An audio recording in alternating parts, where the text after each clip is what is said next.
Being at a net worth of 230 billion, roughly, being perceived as the richest person on Earth. Well, I think Putin is significantly richer than me. You really do, yeah? Yes. I mean, there's been many times where I expected to lose everything.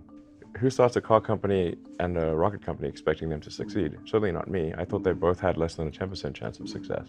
And frankly, I wasn't wrong in that in 2008, we had the third failure of SpaceX, and if the fourth launch had failed, SpaceX would be dead in 2008.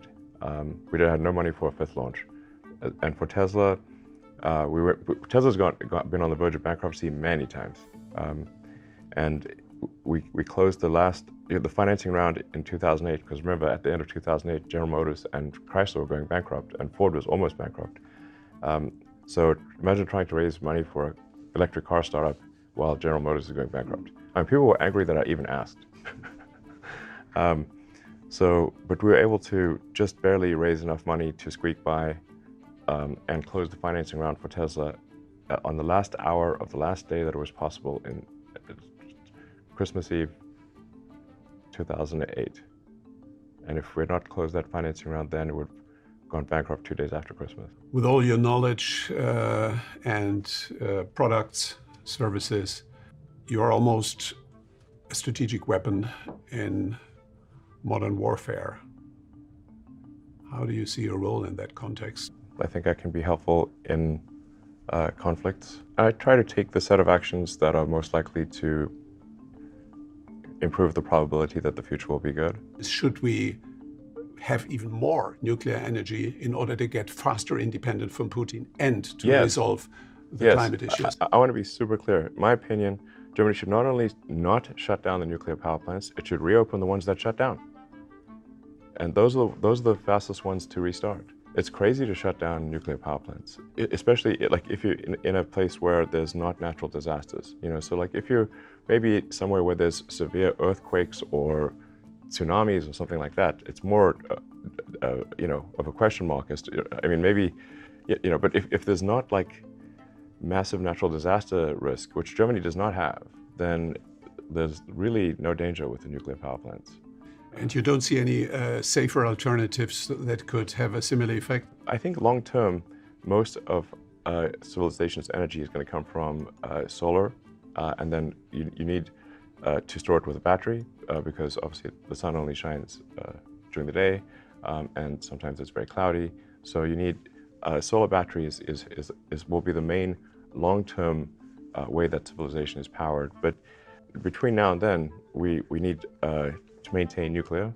I can't emphasize enough, please do not shut down the nuclear power plants, and please reopen the ones that have been shut. This is total madness to shut them down. I want to be clear, total madness. You have recently presented Optimus, human robot, and you shared great expectations what that could do for the world. Yeah. Could you explain a little bit your motivation? I assume it's not only about the first visit to Mars that could be done by Optimus. It is more than that, a game changer in AI. Could you share a little bit your vision?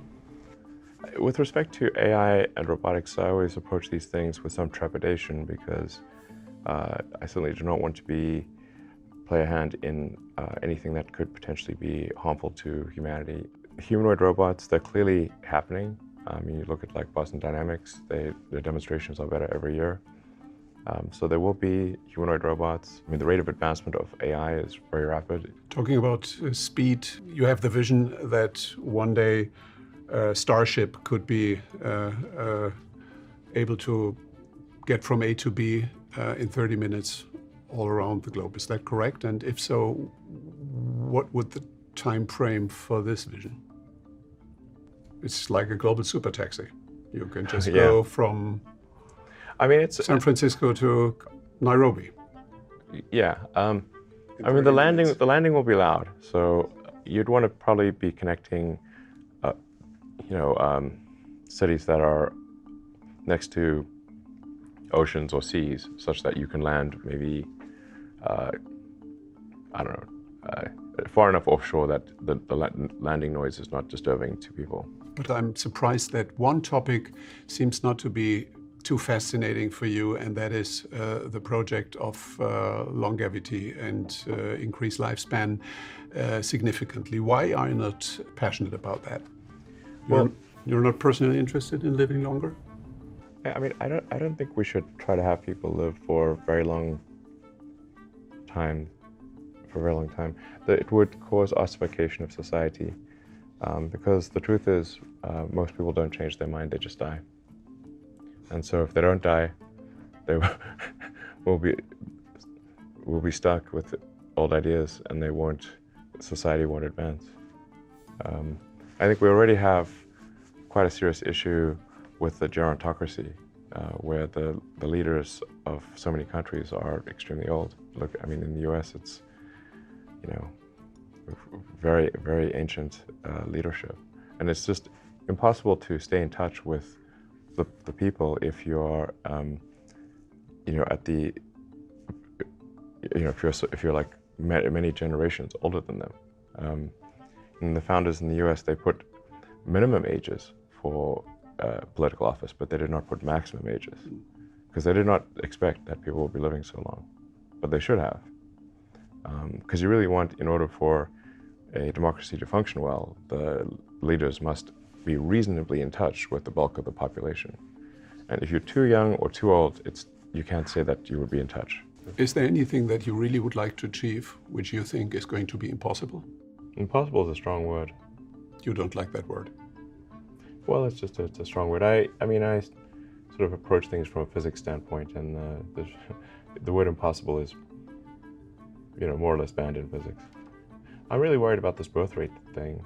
That's been troubling me for many years, because I just don't see it turning around. Every year it's worse. And I drive my friends crazy. Walter Isaacson is planning a biography, and he has written a biography on Einstein, on Steve Jobs, on Benjamin Franklin, and Leonardo da Vinci. Among the four, with whom would you like to meet and have a glass of wine? Well, I mean, it'd be an honor to meet any of them, even for a minute. I think Ben Franklin would be the most fun at dinner. And who is the one where you would say, I'm closest to him? Would it be Leonardo da Vinci? I think I'm You're a Renaissance man, pretty different from those people, everyone there. It might actually be Ben Franklin, frankly.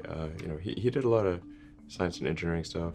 I don't know, but it's funny, Da Vinci thought of himself first and foremost as an engineer. And, for the time, he was pretty impressive. What is your biggest hope? My biggest hope is that humanity creates a self-sustaining city on Mars. You have once said, if I'm not in love, I cannot be happy. Are you happy at the moment? I think there's degrees of love, but certainly for one to be fully happy, I think you have to be happy in work and happy in love. So I suppose I'm medium happy.